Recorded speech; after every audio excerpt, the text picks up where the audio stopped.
сегодня штормит чуть-чуть. Он берег как сильно подмыло.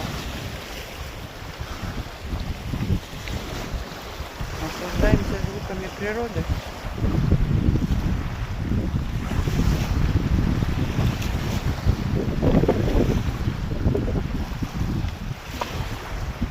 Пойду своего друга, кота рыжебелого поищу.